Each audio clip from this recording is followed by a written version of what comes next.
শুক্রবার রাত ১টার দিকে রাজধানীর এলিফ্যান্ট রোডের কাঁটাবনে আল বারাকা টাওয়ারের ১৪ তলা আবাসিক ভবনের ১২ তলায় অগ্নিকাণ্ডের ঘটনা ঘটে। আগুন মুহূর্তেই ছড়িয়ে পড়ে ১৩ ও ১১ তলায়। এতে আটকে পড়েন অনেক বাসিন্দা।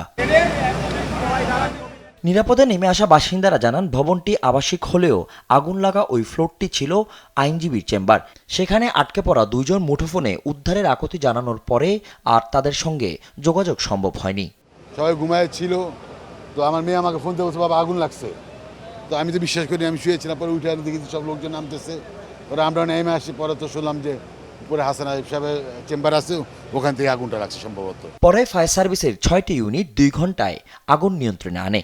মুমূর্ষু অবস্থায় উদ্ধার করে দুইজনকে হাসপাতালে পাঠালে তারা মারা যান বলে নিশ্চিত করেন নিউ মার্কেট থানার ভারপ্রাপ্ত কর্মকর্তা মোহাম্মদ আইয়ুব। যে দুজনকে রেস্কিউ করা হয়েছে আগুন নিয়ন্ত্রণ আসার পরে, যখন তাপ কিছুটা কমে আসছে, ওই দুজনকে একজনকে ঢাকা মেডিকেল কলেজের আর একজনকে বার্ন ইউনিটে প্রেরণ করা হয়।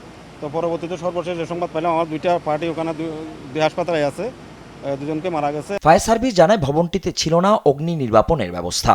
এছাড়া নিয়ম বহির্ভূতভাবে আবাসিক ভবনে অফিস ভাড়া দেওয়া হয়েছে। সেই আবাসিক যদি ভবন হয়, সেখানে ল চেম্বার থাকা কোনো অবস্থায় ঠিক না। অবশ্যই যেহেতু অগ্নি নির্বাপন ব্যবস্থা আমরা কোনো কিছুই পাই নাই, সেহেতু আমাদের নীতিমালার বাইরে এই বিল্ডিংটা ছিল। আগুন লাগার কারণ নিশ্চিত করে বলতে পারেনি ফায়ার সার্ভিস, তবে সবকিছু তদন্ত করে ব্যবস্থা নেওয়ার কথা জানান তারা। আগুনের সংবাদ আমরা পাই। ফজলে আদিত্য, দেশ টিভি, ঢাকা।